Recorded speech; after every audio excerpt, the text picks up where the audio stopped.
I knew the axe was coming when I walked into conference room C, and the HR lady looked like she'd been practicing her difficult conversations voice in the mirror all morning.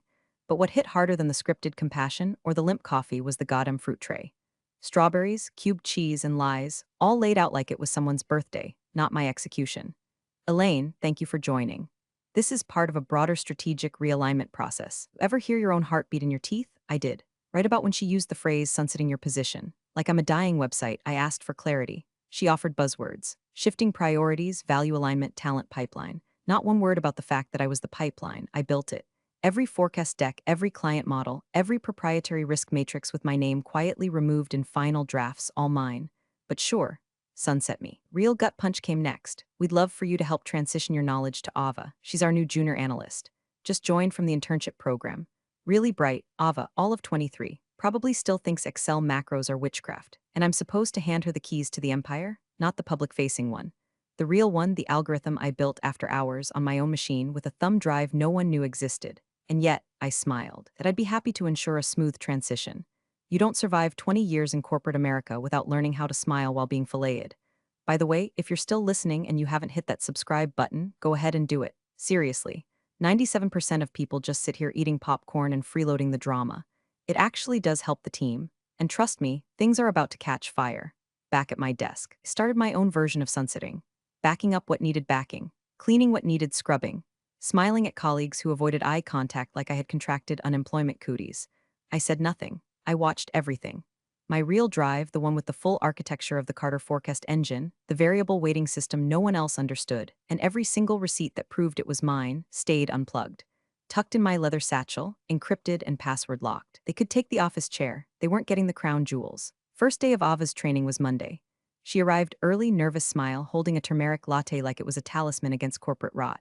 Blonde braid, combat boots, chip on her shoulder. We shook hands. Hers were cold. Mine were steady. We did the usual show. Logins, Slack channels, folder hierarchies, client naming conventions. She nodded a lot, jotted things down in a little green notebook. Said interesting like she actually meant it, but there was something else. She never asked where the real model was. Never asked about the engine everyone knew existed but couldn't find. That was my first flag.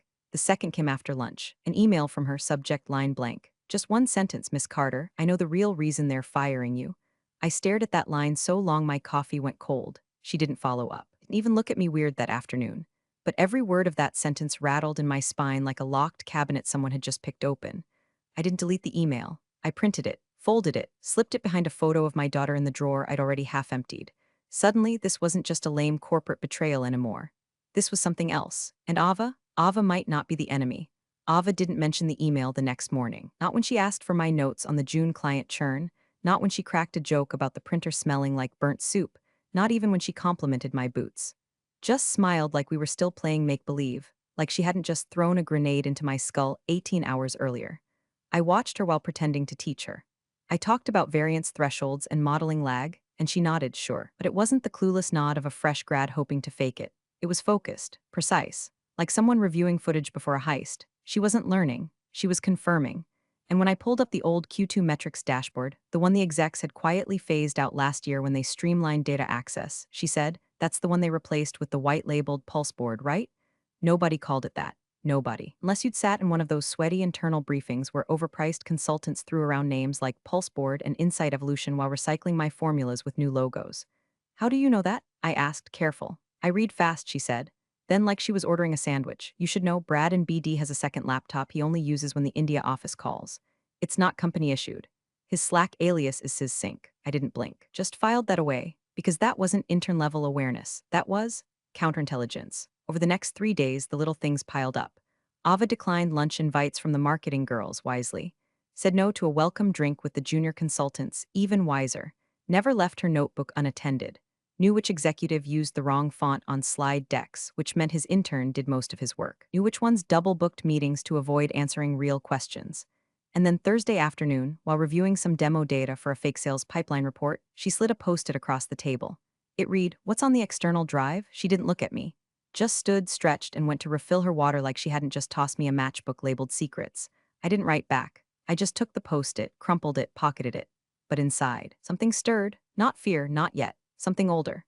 Kind of awareness I hadn't felt since my early years when I still believed the system was meritocratic, back before I realized it was more like a polite pyramid scheme in business casual. So I tested her.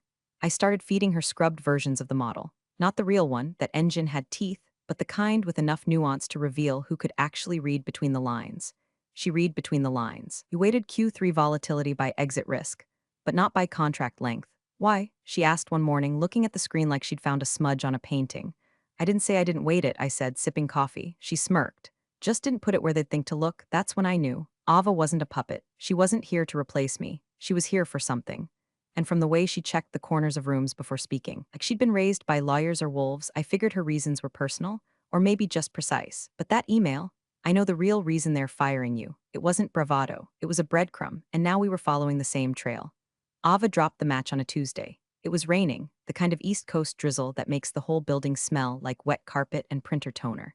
We were standing by the second floor espresso machine, the one with the passive-aggressive sign that read for client-facing staff only. When she said it, so casually I almost missed it. Legal was reviewing non-compete terms in the elevator this morning. Something about an IP spin-out before Q3 licensing. She took a sip of her burnt Americano and stared out the window like she'd just commented on the weather. I didn't say anything. I couldn't. I just stared at the way the rain streaked across the glass and imagined choking someone with the red lanyard hanging from my neck. An IP spin-out. That was my code, my structure, my logic, my variables. Every late night I didn't bill, every bug I killed at 2 a.m. with cold pizza in one hand and regret in the other, all of it was being packaged up like a holiday gift basket. And legal was chatting about it like it was a new copy release. Here's the part that matters. I never signed the IP over, not the full build. The stripped-down version, the polished dashboards, sure, they lived on company drives. But the core, the real algorithm, that beast was mine. Written on my own hardware, encrypted with a salt key, stored on an offline USB that I locked in my desk drawer when I slept in the office during client rollouts. No version history, no cloud backup, no access logs, just one file name, Athena Final no seriously this one Final XLSX. And now they thought they could just spin it out? No, no, no, no. I turned to Ava. What exactly did they say? She looked at me, eyes sharp, voice low. Said someone from corporate governance is drafting language for retrospective assignment. Something about an oversight in prior employee IP coverage. They mentioned your name. Briefly, like I was a comma. Like I hadn't built the damn thing that made their forecasts more accurate than their competitors by 9.6%. Like I hadn't carried 3 CMOs through investor meetings with my models humming beneath their decks. I felt the anger settle into my bones like nicotine. Controlled. Familiar. So I did what any betrayed analyst with a god complex and a filing cabinet full of receipts would do. I got surgical. That afternoon, I started teaching Ava again. But this time, I changed the curriculum. I fed her everything except the root of the algorithm. I walked her through the interface logic, the client tuning tools, the risk modifiers, but not the heart, not the core architecture. That stayed buried under 6 levels of encryption and spite. She noticed. Of course she did. By Friday, she said, "You're skipping something in the weighting schema." Am I? She smiled but didn't push. Smart girl, instead. She asked about my opinions on internal ethics policies. Said she found them conceptually inconsistent, which is the corporate way of saying these people are snakes with MBAs. We talked shop, we talked trust. And between bites of vending machine pretzels and increasingly aggressive coffee, I realized something else. Ava wasn't just watching them. She was watching me, measuring how much I'd give, how much I'd guard, and whether or not I thought she was worth sharing the blueprint for the bomb I was quietly assembling in the basement of my mind. She hadn't earned it yet, but the girl was close. Later that day, I got a Slack message from an unknown user account. Just one line, they moved the client presentation to Monday. Pulseboard 2.0 will be in the deck. Pulseboard 2.0 was my math. They were about to pitch it like it was theirs. They were lighting the fuse. And I had just decided I wouldn't be the one running from the fire. It started with a typo. A line item buried in an expense report from the strategy budget, Forward Sync IP licensing initiative. No department code. No project sponsor. Just $38,000 charged to consulting alignment and approved by 3 people I'd never heard of. You don't get to my age in this game without knowing how to sniff rot. And that line stank like shrimp left in a rental car trunk. I flagged it. Ava dug. Within 2 hours, she found 4 more entries, all variants of the same name. Forward Sync, FWD Sync, even one labeled FS, Phase Roman 2. Each tagged with dollar amounts just small enough to avoid review thresholds. Slipped under the radar like budget barnacles. We started building a map. Every transaction, every modified deck, every updated template that suddenly looked eerily familiar. I knew those chart colors. I made those chart colors. That cornflower blue for Q2 deltas, that was mine. The axis labeling, the trailing 3/4 forecast overlay, mine. My DNA was all over this thing like a hacked-up body in a rented van. I'd given them a blueprint and they'd Xeroxed it, smudged out my name, and were trying to sell it in broad daylight. Not even cleverly. Ava didn't speak for a full 10 minutes after she stumbled on the internal slide deck folder. Just clicked, scrolled, clicked again. They changed the file name, she finally said. But not the formulas, my formulas. Nested ifs inside dynamic arrays nested inside hell. The kind of logic you only write when you're sleep-deprived, overcaffeinated, and fueled by righteous control issues. And there it was, untouched. Line for line, variable for variable. In a deck labeled Licensing Prospectus Q3 Confidential. Still no attribution. No mention of my name. Just a neat little footnote, proprietary in-house forecast system, optimized for scalability. Optimized, my ass. They'd taken the engine out of my Ferrari and jammed it into a golf cart. Then came the kicker. Friday afternoon. Ava accidentally walked past a junior strategy exec's desk. You know the type? Can't spell precedent but makes $180K because he once heard of regression analysis on a podcast. His laptop was open. He was away, no lock screen, Slack blinking. She snagged a screenshot with her phone, texted it to me under the table. It was a PDF. Subject, presale licensing overview forward sync IP pending body, ESD. Valuation, $12.4M. Pre-purchase agreement in draft. IP formalization in progress. Attribution, internal development. Risk, minimal, I had to read it twice. Then once more, just to confirm I wasn't stroking out. They were selling my algorithm for $12 million as internal development. No mention of me, no mention of rights, no footnote, no courtesy call. Just risk, minimal, risk, minimal. I walked out of the office that night and dry heaved into a storm drain. You think you felt betrayal before. I watching your life's work, every sleepless night, every ignored birthday, every missed holiday, every damn spreadsheet cell you bled into, stripped of your name and gift wrapped to line the pockets of people who use words like value capture while mispronouncing your first name. But I didn't cry. I walked back upstairs, locked my office, closed the blinds. Then I opened the encrypted drive. It was time to stop mourning and start building the payload. Because if they were going to sell my system, I was going to make sure it exploded in their hands. They wanted a forecast? Fine, I gave them one.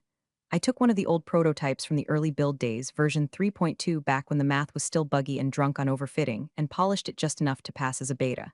Then I slapped a fake dev tag on it, CFX Pulse Early Release Final.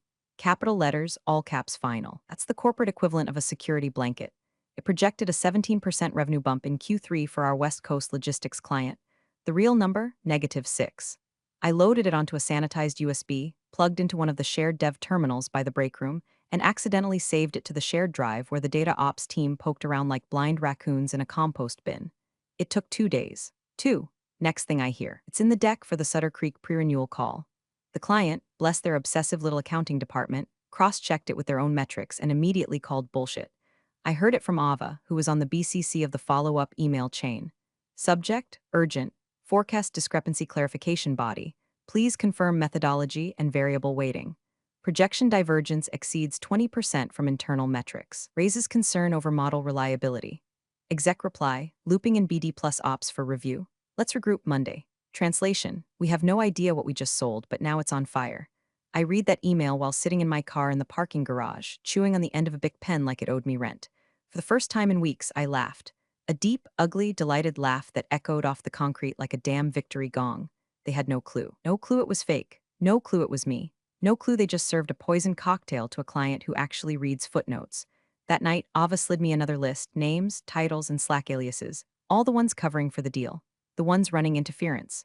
The ones quietly adjusting their data on file creation dates so it looked like the model had been developed after my departure announcement. Brad from Business Dev, guilty. That second laptop she mentioned? Turns out it was used to resave files with clean authorship logs. Madison in legal? She'd been retrofitting NDAs with backdated language. Even Marcus, my old colleague in analytics, the one who used to bring me peppermint tea during flu season, he'd been forwarding sanitized code snippets from my old dev folders. Silently, like a butcher in a silk tie. Ava even got her hands on a chat log. Marcus, we just need to make sure Elaine's version never surfaces. Stick with the Pulse one. Use Vanguard wording, she hated that. It'll muddy the trail, she hated that. They used my disgust as a diversion tactic. I should have been devastated. I should have cried. Instead, I felt thrilled. You know that scene in every bad action movie where the hero loads bullets into a magazine while jazz music plays and they're finally in control? That was me, sitting in my dim office, dragging files into a new folder titled Detonation. This wasn't just corporate treachery anymore, this was art. Ava and I had officially crossed the line. No more tests, no more guesswork. We were going to show them what happens when you try to sell a woman's brain behind her back. And the beauty of it? They still thought I was walking away quietly, training my bright replacement, sipping my sad coffee, mourning the end of my career. They had no idea the blade was already swinging. And this time, I wasn't the one under it. It was Ava's idea to print the intern contract. She did it on a whim, she said, bored during a compliance training webinar about phishing scams. She wanted to see what they'd buried in the fine print, and oh, did she find gold. Page 7, Clause 14b, subsection Roman 3. The undersigned shall be protected from retaliation under whistleblower statutes as defined in the SEC and Sarbanes-Oxley protocols, should concerns arise from exposure to unethical or illegal activity. She walked into my office like she'd just robbed Fort Knox, the paper shaking slightly in her hand. They forgot to strip the clause, she said, voice half-awe, half-fire. They used the external intern template. I'm covered. I read the line twice. Then again, it hit like a champagne cork to the face. HR had copied the wrong contract. Ava, the intern-turned analyst, was wrapped in legal Kevlar, and she knew it, we both did. I looked up from the paper and saw it, not just the excitement, but the shift. Her posture was different now, shoulders back, chin lifted, like someone who just realized she wasn't walking into the lion's den. She was the lion, so we started building the package. Line by line. By file? No fluff, no rambling, just sharp edges and proof. First, the forecast code base, the original, XLSX logic from my encrypted drive with version history, hash records, and export timestamps. A trail even the dumbest IT audit team couldn't deny. Then, the metadata snapshots. Ava had been screen recording over the last 2 weeks the internal deck folders, the renamed files, the Slack messages from Brad with his "this is a done deal" smugness. We even got a Teams chat where someone joked, "Hope Carter doesn't pop back up when we're cashing those licensing checks, lol." Lol indeed. But the masterpiece? The final nail? A memo. Internal. Circulated only to VPs and legal. Ava found it in a shared folder marked Transition Frameworks, probably meant to be deleted, but some intern forgot to scrub the audit files. The subject line? Q3 Risk Mitigation, IP Separation Strategy, and right there in black and white was a sentence that lit my lungs on fire. The termination of E. Carter shall proceed as scheduled. Timeline aligns with Phase 2 IP extraction. Recommend discretion regarding ownership queries. Phase 2 IP extraction, like I'm a tooth, like I'm a tumor they needed to cut out so they could sell the marrow. I looked at Ava and grinned. Get me a flash drive. She handed one over. It was shaped like a tiny banana, some swag gift from an old tech conference. Seriously? I said. She shrugged. It's funny. If this ends up in court, they'll have to say the banana drive on record. I started transferring files. I hadn't smiled in 3 weeks, not really. But in that moment, watching the progress bar inch forward like a loaded weapon being cocked, I felt it. Not relief, not even satisfaction. Precision. The kind of cold, surgical rage that doesn't scream or sob, it executes. Ava started labeling folders, each one cleaner than the last. /proof/witness timestamp/memo internal EC/code original Carter. She moved like someone born to do this. No hesitation. No second guessing. And I realized something else. She wasn't just my ally. She was my successor. I'd been replaced, yes, but not by a pawn, by a scalpel. And I was going to show her exactly how to cut. The invite came wrapped in corporate theater. One of those vague calendar bombs with no agenda, no attachments, just the scent of legal cologne all over it. Subject: Q3 Licensing, Risk Factor Review Session Organizer. External Counsel, New York Office Attendees. All senior staff plus select analytics plus legal translation. Panic wrapped in a PowerPoint. I went upstairs, smelled smoke, and finally realized it wasn't toast, it was the floorboards. The meeting was scheduled for Thursday morning, 9 a.m. sharp. Ava's last official training day was Wednesday. Coincidence? Not a chance. The snakes were shedding skin, quietly, cleanly. They wanted me out of the room before the questions started. And as if to cap off the insult, they sent me a farewell lunch invite for Wednesday at noon. RSVP optional, cupcakes promised. Cupcakes? The same execs who tried to resell my brain like a used Tesla now wanted to send me off with vanilla frosting and half a fruit tray. I deleted the invite. No response. No RSVP, just silence. Instead, Ava and I met one last time in the server room, the old one tucked behind the west stairwell where the building's HVAC still hiccuped like a drunk dragon. No cameras, no keycard log. She'd set up the trigger exactly how we planned. Dummy folder on the shared drive labeled Licensing Review Q3. Inside it, one innocuous MP4 file titled Market Trends Extended Version. The moment anyone opened it, especially from the boardroom access point, the autoplay kicked in. Screen-recorded evidence, metadata logs, the full Carter algorithm demo, timestamped, annotated, narrated by me like a damn Netflix expose. Then the kicker, the internal memo about my firing. Final slide. You can't sell what you never owned. Simple, ironic, unforgiving. We tested it 3 times. It worked every time. Ava checked the script line by line, verifying file dependencies, server permissions, playback compatibility. She even added a subtle audio watermark so the firm couldn't claim deepfake later.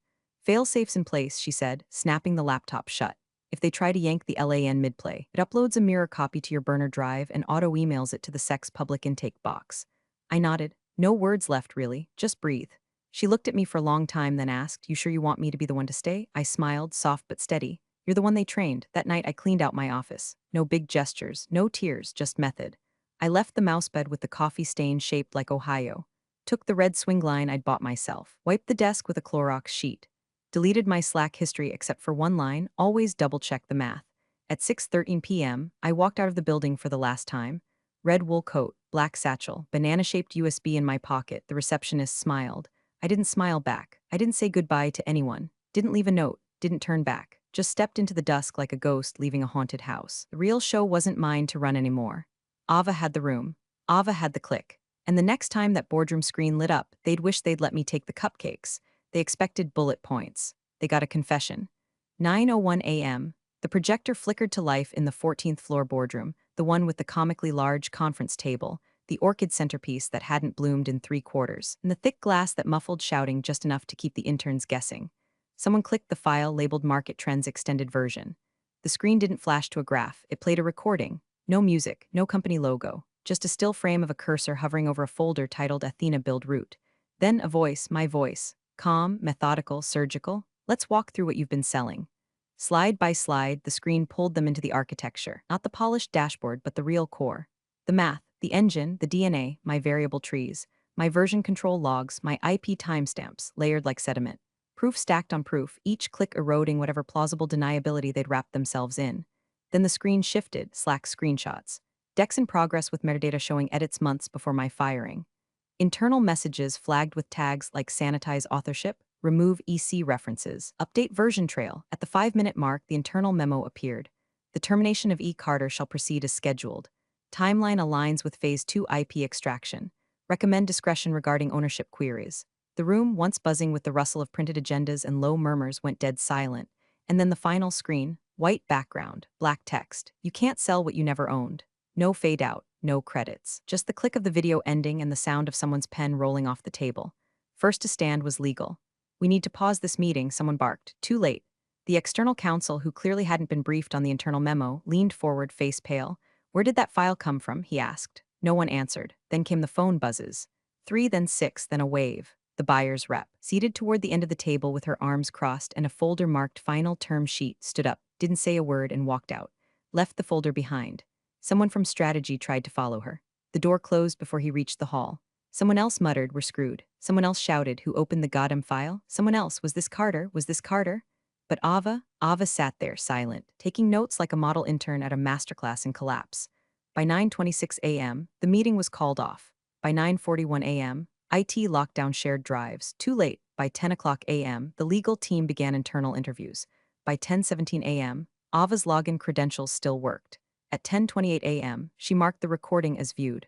I didn't see any of this. I was in my garden, wearing a sweatshirt that hadn't left the house in 4 years and sipping a $13 bottle of red that tasted like chalky freedom. Phone turned off. Laptop closed. Birds chirping with the kind of disinterest I've always admired. Then the breeze picked up and with it came the hum of peace. That strange, vibrating quiet that only follows detonation. At 10:31 a.m., Ava's read receipt lit up green on our burner chain. No message, just the light, just the signal. I smiled into my wine and muttered to no one in particular, "Good girl." The email came through at 6:42 a.m. Ava's name blinking against the quiet of a sky still smudged with night. From avajam93@gmail.com to Elaine C. Personal at ProtonMailCom subject. "You were right. They offered me VP of Risk this morning. Said they'd love to retain my institutional knowledge and fast-track me to partner track. I declined. I sent the full package to the SEC. Attached, you'll like this part." The attachment was a screenshot of an all-hands email titled for immediate release, the kind they blast company-wide when a scandal hits the wires faster than they can spin it. Subject, Leadership Update Body. Effective immediately, CEO Daniel E. Bramer will step down from his position. The board has accepted his resignation and thanks him for his years of service. No spin. No exit interview. No photo op, just fallout. I read it twice then again. The man who once smirked at me in an elevator and said, "You're a spreadsheet, Elaine," beautiful but replaceable, was now ghosting his own boardroom. I leaned back in my chair. Let the sun spill across my kitchen floor like the world had finally decided to warm something properly. Then I hit reply.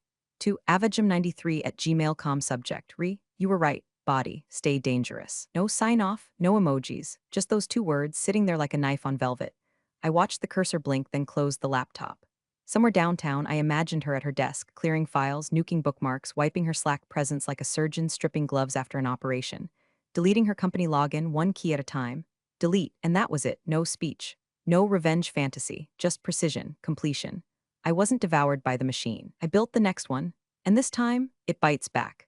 There's something deeply satisfying about watching intellect weaponized against arrogance. This story reminds me that in corporate life, silence doesn't mean surrender, it often means someone is preparing. If you've ever been underestimated, this one's for you.